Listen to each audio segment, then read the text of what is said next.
Black Friday 2006, Best Buy advertised a steal of a deal for this 56-inch Toshiba, $1,199. And check out this 32-inch for a whopping $799. In 2019, the same size TV could be found for as little as $209 for a 55-inch and just $79 for the 32-inch. And these aren't just regular old TVs. These are smart TVs. They're powerful enough to connect to the internet to stream shows, music, and more. If we're looking at this from a completely analytical perspective, it doesn't really make any sense. Larger TVs, higher resolutions, more capabilities with internet connectivity. It should all add up to be more expensive. Mass production and manufacturing improvements can help bring down costs, and they have over the years.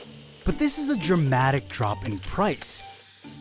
Generally speaking, you shouldn't be able to get more for less, especially when it comes to tech.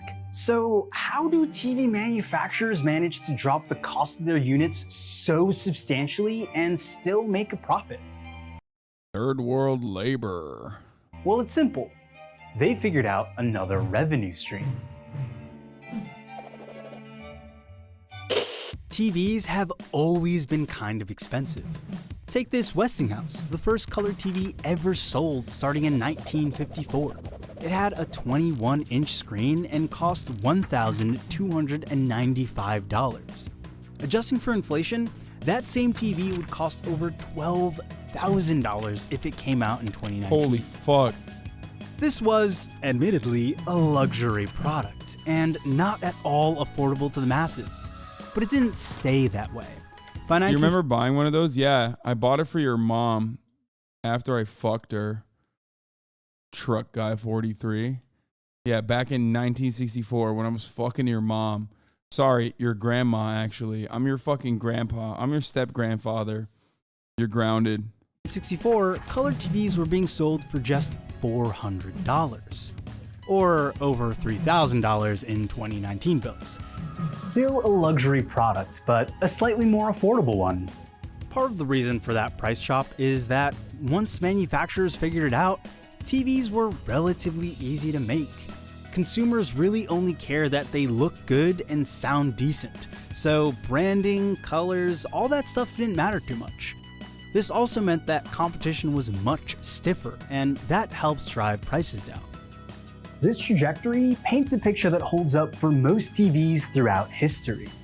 The coolest, newest TV is extremely expensive, until the companies can get enough fabrication facilities to produce that particular type of television at a level that is cost-effective for them.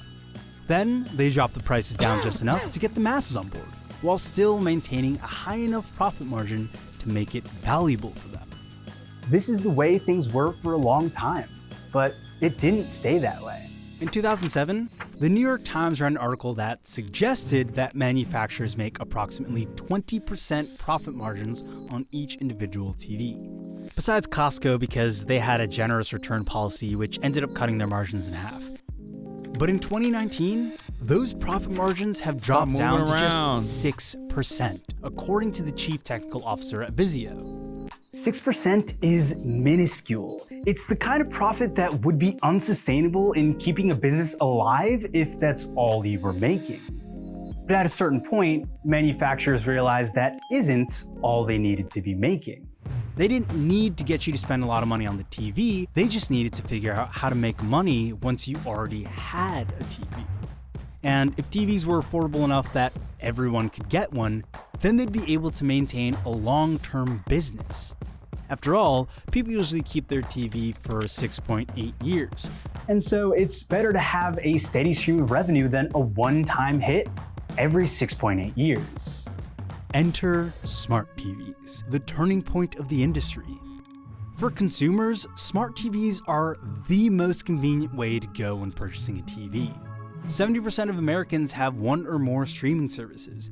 With smart TVs, those are built in. You don't need to buy a Google Chromecast. Wait a minute, there's something else that happened, no? It wasn't like Chinese manufacturing? Wouldn't that be a big part of this? Like, what else changed in that time frame? Apple TV or an Amazon Fire Stick. You just get your TV and it's off to the races. You even get YouTube, so you could be watching me on your TV right now. In 2018, 37.2% of households had smart TVs, 16% more than the year before. And this trend is expected to continue growing because smart TVs are cheaper than ever. If you've recently been in an electronics store, you know that the only types of TVs that brands are selling these days are smart TVs. So how exactly do they make a steady stream of money after you've already purchased the TV?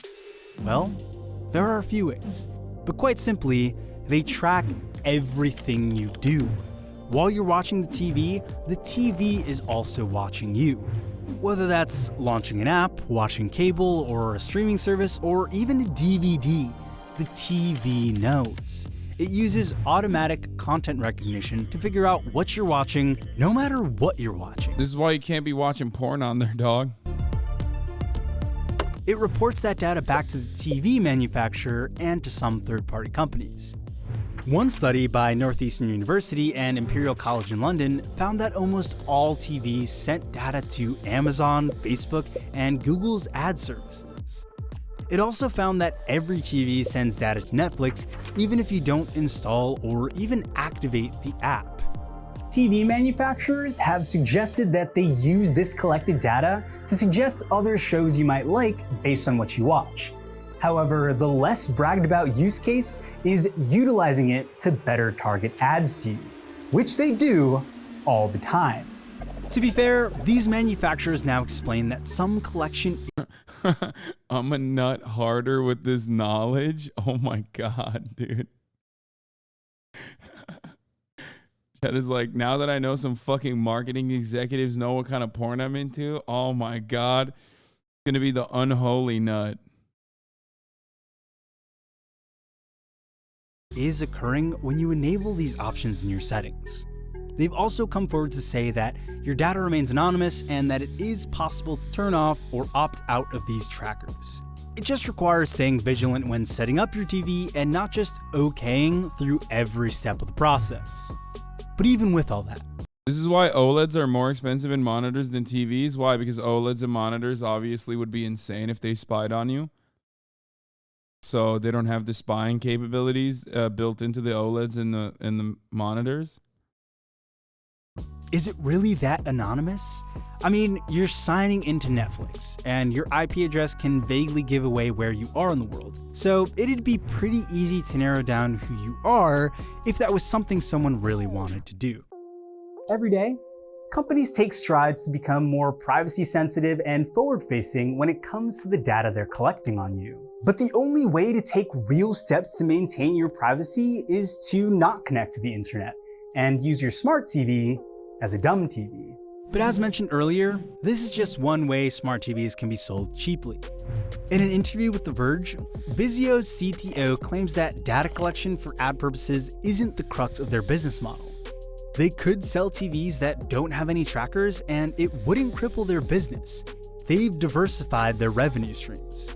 But if they were to do that, they would have to sell their TVs at a higher cost to offset the losses from not collecting data. Besides trackers, Dude, I will never watch a Cheddar video ever again.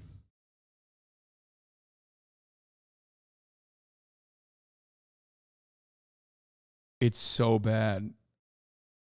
Like, Cheddar would describe literally like child labor in a cheery neoliberal lens. Like, they'd be like, well, honestly, cocoa farming is conducted by child laborers. But the alternative is that chocolate would be very expensive. And we sure love chocolate, don't we? Also, here are some of the positives of child labor cocoa farming. For example, children get to learn so much about the wonderful, workplace experiences that they gain from cocoa farming.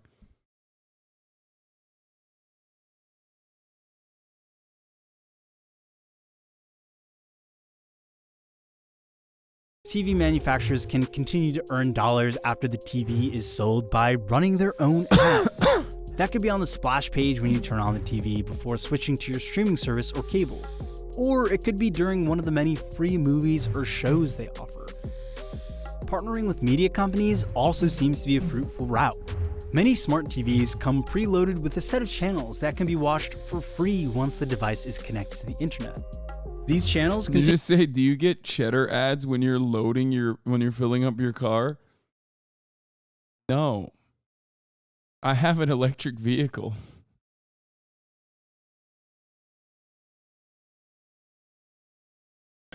It'd be real weird if I got some ads while I was doing that.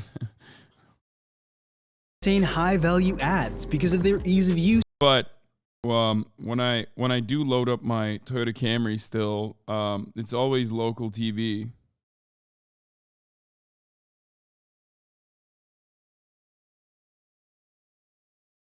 They have like the weather report and then like some local TV and then a bunch of ads, but never cheddar. Coming straight out of the box. With these ads, the company that runs the channel makes some money, and the TV manufacturer also makes some money. In the last few years, TVs have gotten a lot smarter and a lot cheaper. But all tech companies need to turn a profit. Cheap tech, or even free tech, is never truly free. Buying an electric car is only a luxury of the rich? Yeah, totally. Like, when you get a Kia Leaf, immediately... When you get like a Kia Leaf, everyone's like, damn, dog, or Nissan? Is it a Nissan Leaf? It's not even a Kia. Sorry. Yeah, when you get a Nissan Leaf, they're like, you really fucking splurged, homie. It's fucked up. Or even like a hybrid, like a Toyota Prius. People always say, damn, okay, big shot. Okay, big shot. Oh, okay. We see what's going on here.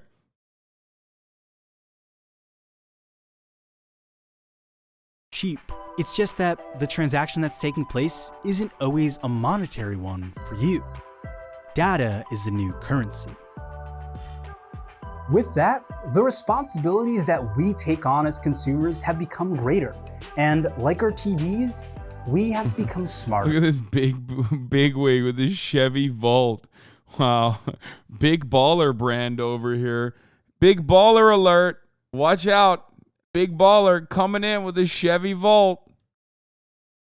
Because of it. If you made it this far, thank you so much for checking out